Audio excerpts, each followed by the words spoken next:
Good evening, everyone who's watching this show. We are on to our 30th episode of Toast to Talk or the Toast Network. I'm your host, Vivek Shah, and I have an excited bunch of panelists today uh, who clearly are just fresh out of the Bahrain Grand Prix.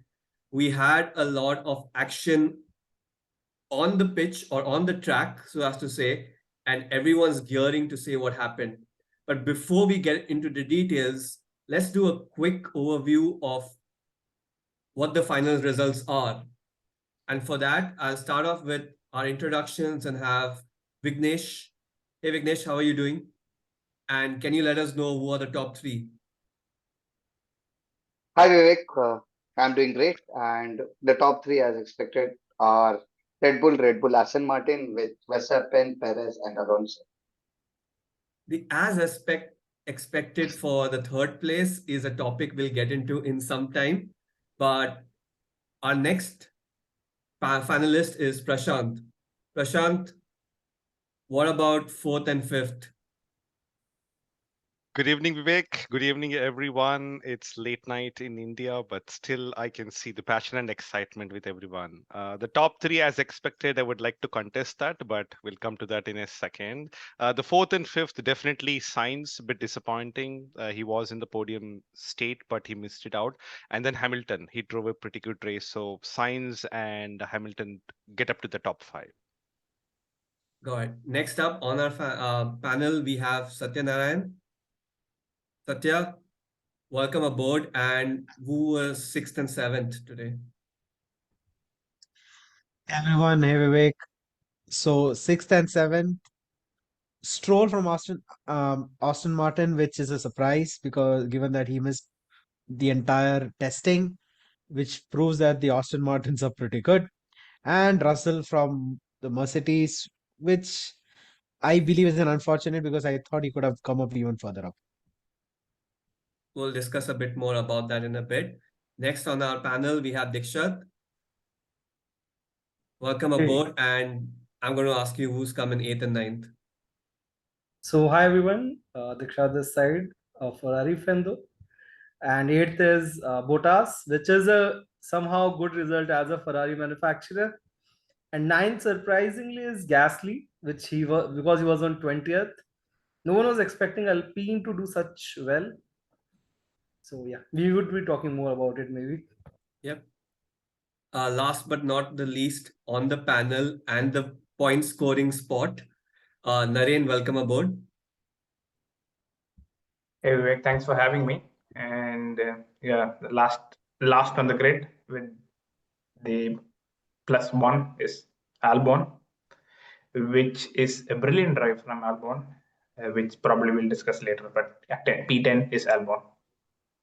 Yeah, and I think even Albon himself was surprised because that's what he mentioned in the post-race analysis that the prediction analysis page on his team, this thing did not have them scoring a point, which they did. But let's start off with the biggest surprise, or not so much, at least prior to the weekend, it might have sounded like a big surprise. But with the performance this weekend, Aston Martin, I know a lot of you are thinking Vettel probably is wondering what happened last year.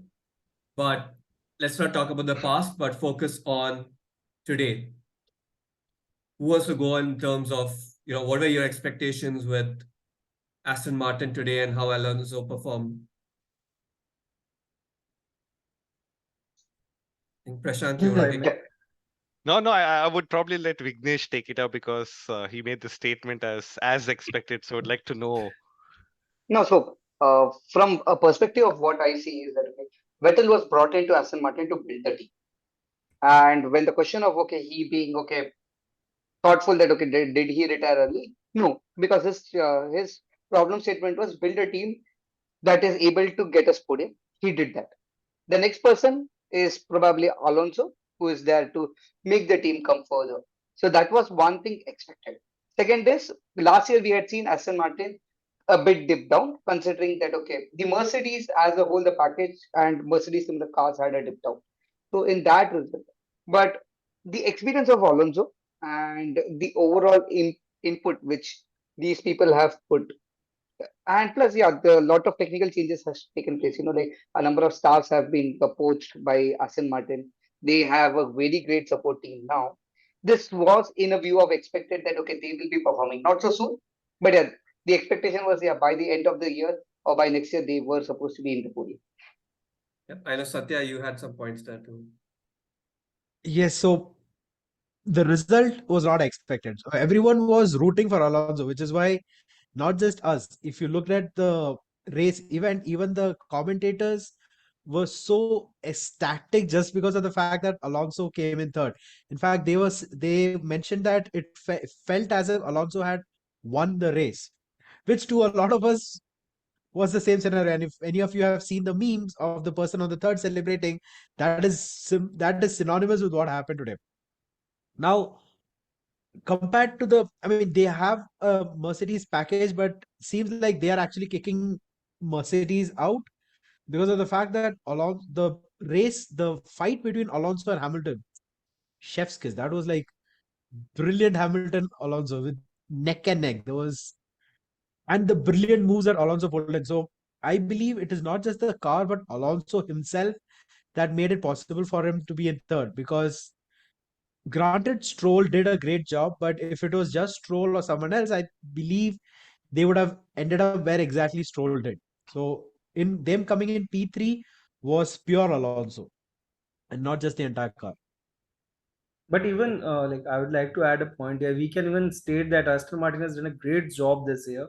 Seeing the amount of time Stroll got on the track and the result he delivered also. With an There were a injured lot of wrist. battles going on. Yeah, even the Russell, we never discount a person like Russell who has a fighting spirit.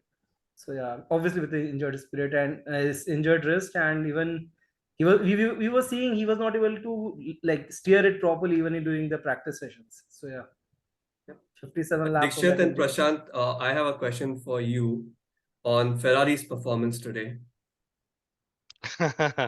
Well, I just tweeted. If anyone of you follow my Twitter account, my message was very simple. Ferrari delivers once again, no surprises, right? We saw that last year. Well, of course, as a Ferrari fan, my wallpaper showing it up. It was disappointing to see. They had a pretty decent race till such time frame, correct? But last night when the qualifying ended and today morning when I woke up and I saw that there is already a power unit replacement, I was like, what on earth? Meaning it's not even the first race started. So already there was a bit of doubt not just in my mind, I'm sure in everybody's mind. You have two power unit replacements per year, and Ferrari has already used one, and 22 races more to go. That's about 40 weekends left, right? So I don't know how they're going to manage that without additional penalties, correct? But coming back, I think start was great. If you saw some of the statistics, I think Charles had an excellent start, even better than Max. But then the car took over, right? After I think 2 or 3 corners, the car was just there. By end of third lap, Max was already leading by 6-7 seconds, or 3 to 4 seconds, and the challenge was always going to be, can Ferrari hold on to the third spot, and that was proven. Had there been no power unit replacement or a failure, still I would say Alonso would have caught it up. As easy as he made it to Sainz's overtaking. Maybe it would have been probably between the 45th and the 55th lap, if not the earlier stage. So that's something which Ferrari need to address, right? Disappointing, but was it surprising? No. So I'm actually pretty relaxed about it, and let's say, okay, race one gone. Let's see what else can the circus bring upon for the fun for the next few races. And I think that's the This has secret of like their become the bromance mindset of also, a because they're Ferrari. not competing. Yes, This has like absolutely, become the absolutely. mindset of a Ferrari fan right now, sort of very synonymous to the the Manchester United fans at a point where they're like, yeah, I love the team, but this is Yeah. expected, so You, I'm Yeah, fine. well, you, hey, they you, won you the have to, Caribou you have Cup. to. Yeah, They just won so the that's Carabao what I Cup. wanted to add. At least you got a cup after 6 years. Yeah, you got to They have the got bitter. everyone on the board, and still the wait is going like 16 years, and it's going to be forever, I believe. So if you're a Ferrari fan like me, you got to have the bitter pill with you always and ready to swallow it and not complain. because we're done with the complaining from last year. The first 5 races of last year was such a contrast results to everyone expected. The expectations were very high, but then boom, it went crashing and crashing to a spiraling downward trend. Strategies misplaced, driver inconsistency, car inconsistency. So all I hope this year is that, leaving aside what I think Satya and Vignesh gave a very interesting stat. I'll probably one of them talk about it. Uh, uh, of the first race winners, I think Ferrari's this year's objective should be to hold on to the second place, because they will have challenge with Mercedes for sure, and surprise package of Aston Martin. Correct. Meaning how consistently they perform.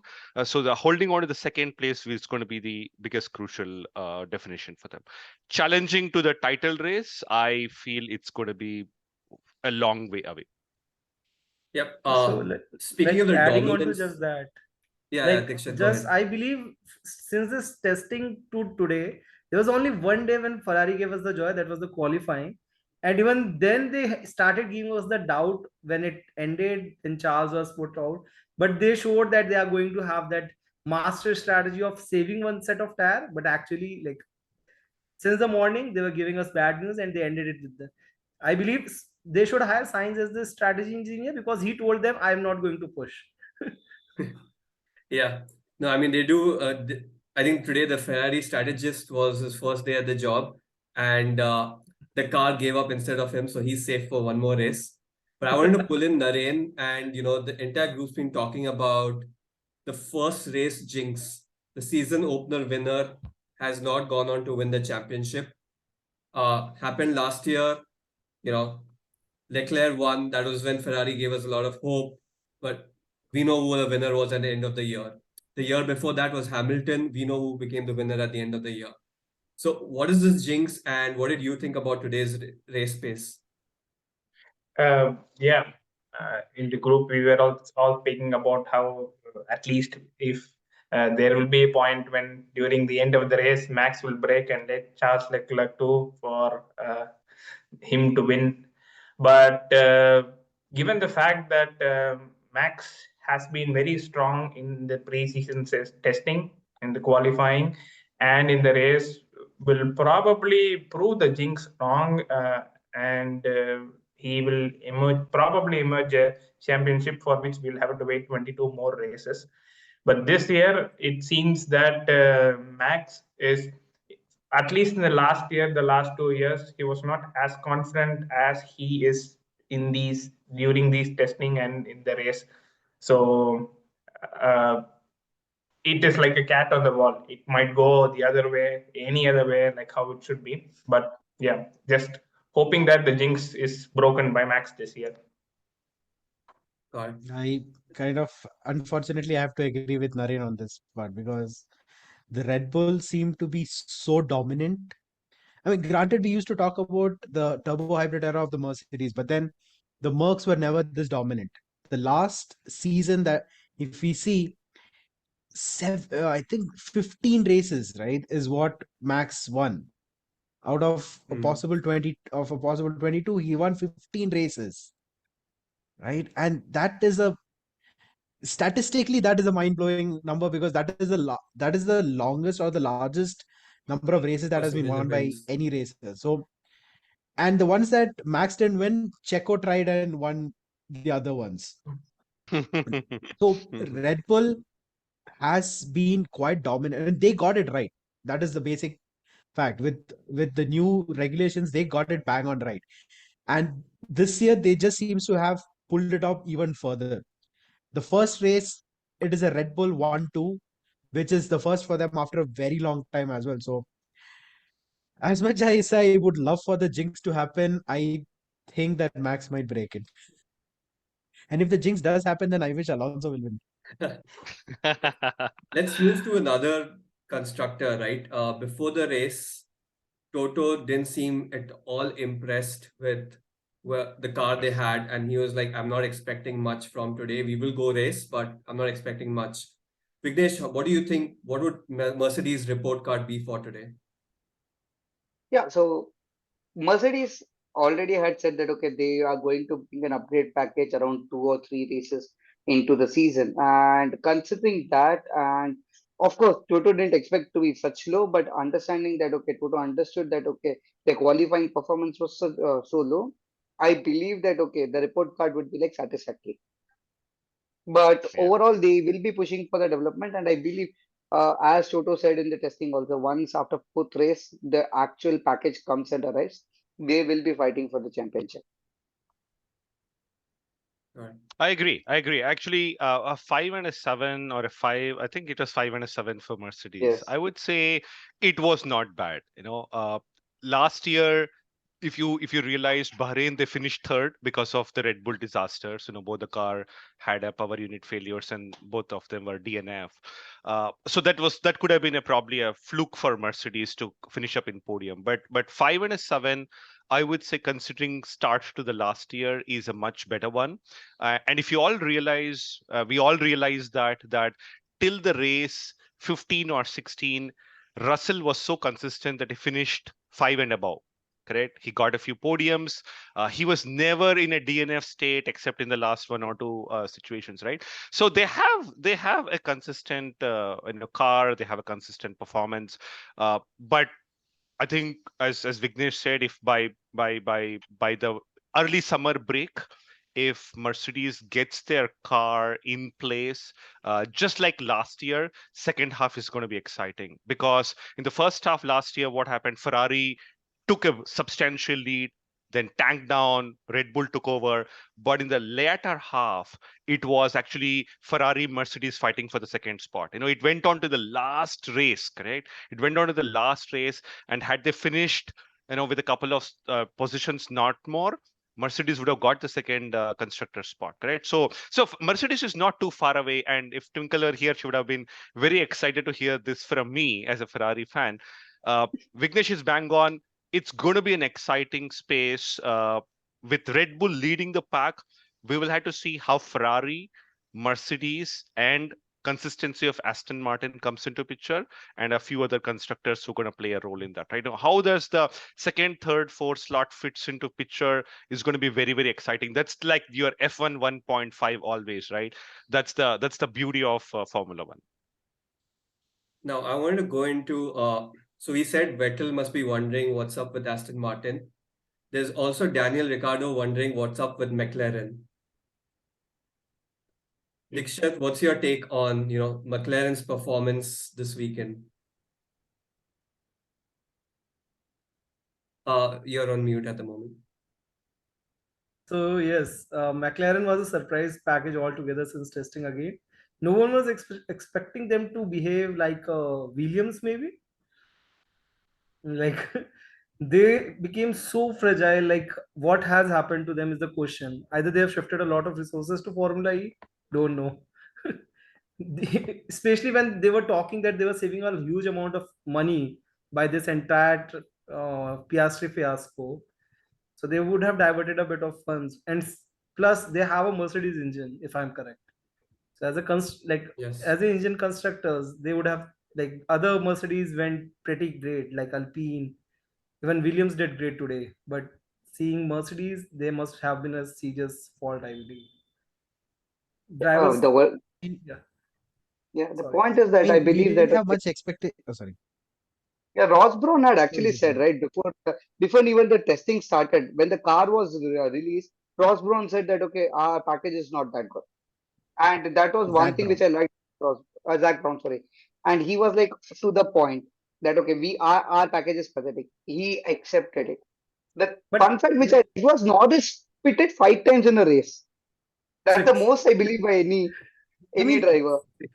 we didn't have much expectation from McLaren. They still disappointed us. yeah, that's the point. That's why I say they were, like, they went beyond Williams this time. That was like when they say they don't have a package, we think they will be fighting with Alfa Romeo, or like maybe somewhere to the Haas.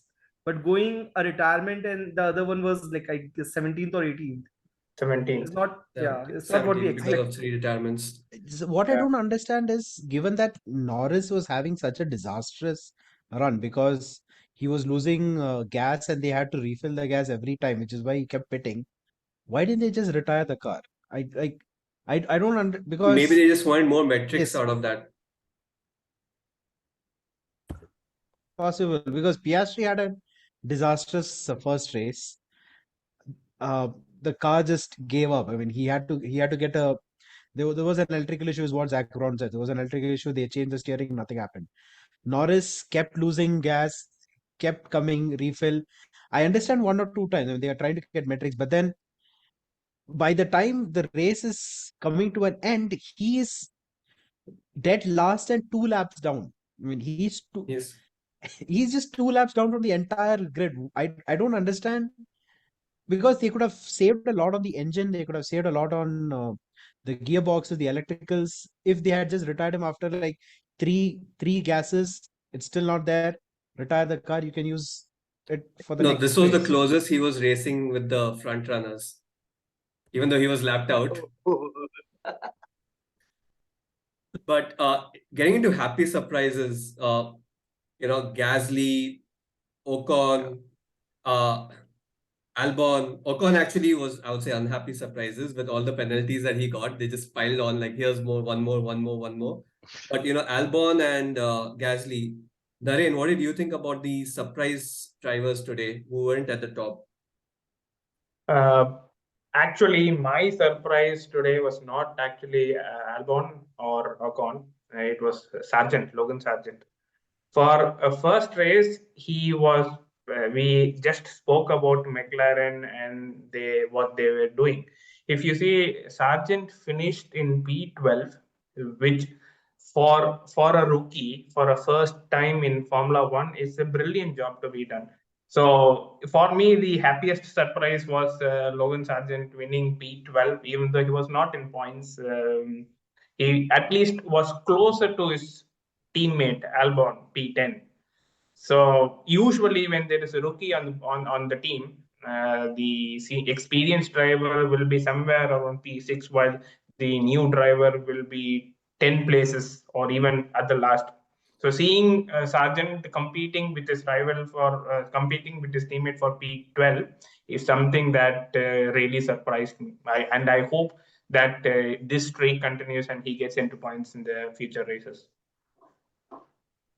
I mean, I think today's race or this weekend has given us a lot of shakeups. If you forget the top two with the Red Bull dominance, there's been a lot of mix and match happening all down through the order, which makes this season already exciting from the start itself. Another change is the next race, we actually stick in the vicinity and head over to Saudi Arabia.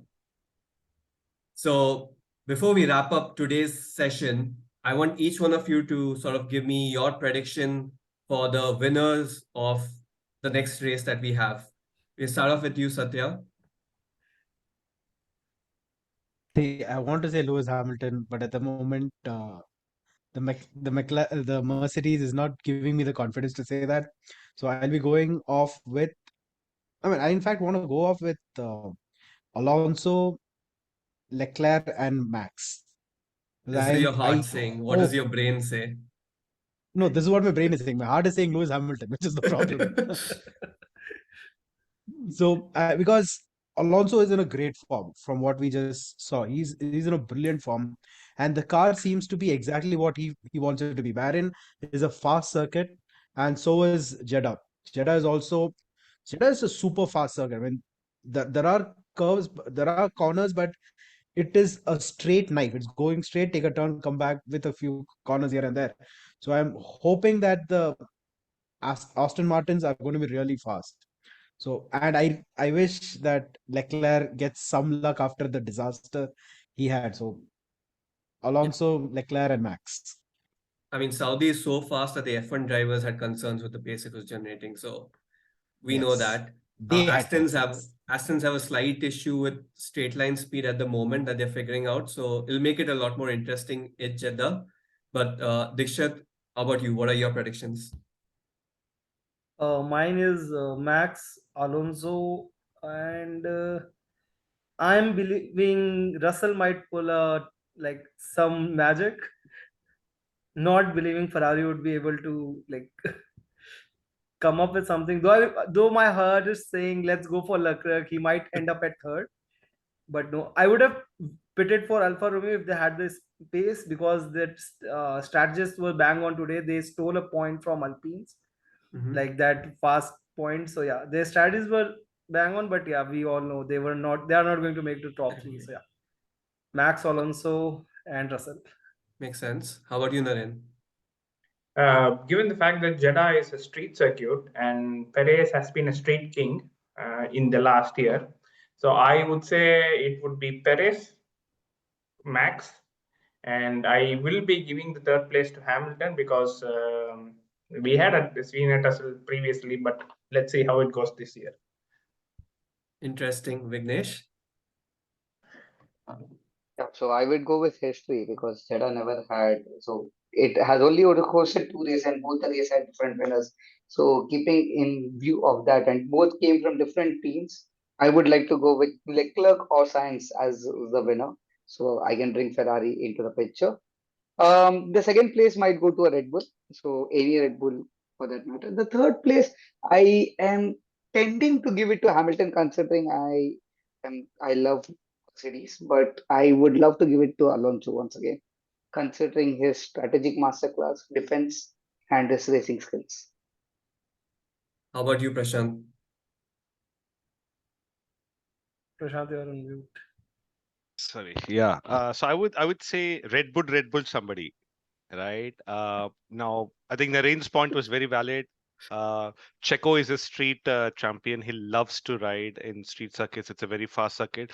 Again, the priority between car number 1 and car number 2 will come into picture, but I think Perez will give a pretty good fight. Today also he drove very nicely. So there could be a small alterations between who's going to be 1 and 2. So that's Red Bull. The third is, I would say, very open. I think we have a lot of contenders to play with. If luck favors, it could be Charles or Sainz, right? Or it could be Mercedes coming in, or definitely Alonso is knocking on the doors. And don't be surprised that you saw the grin and Lance Stroll's face today. If he has the same car and the way he drove today, he could be gunning for a third or fourth or a fifth position pretty easily. Russell will have to really fight it out. So the third position, I would say, for the next few races is quite open till we see any package changes or any advancements in the cars or any penalties which drivers may take. That's going to be a very exciting part. I love, like last year when I asked this question, I got about 4 names across everyone. And today, amongst all the panelists, I think I've easily got about 7 or 8 names of folks who could end up in the podium. And that just shows how close the teams have got this year. Even in the qualifying and the practice sessions, difference between the qualifying specifically in the first round, the difference between the car at the first place and the car at the 20th place was 1 second. Yeah. That's it. That's 1 second. That pause that I took was 1 second. That's the difference between the first and the 20th car. With that, we're going to close out today. Extremely exciting day that we had. Loved having all of you on board and sharing all your different diverse perspectives. For everyone watching the show on YouTube or listening to us on Spotify, please follow us, like, share, subscribe. We'd love to hear what your thoughts are on what our panelists said and whatever we should be bringing up on this show, and probably even bring you up because we are all finalists at the end of the day. Thank you, everyone. Once again, good evening, good night, wherever you're listening or watching us from, and see you at Jeddah.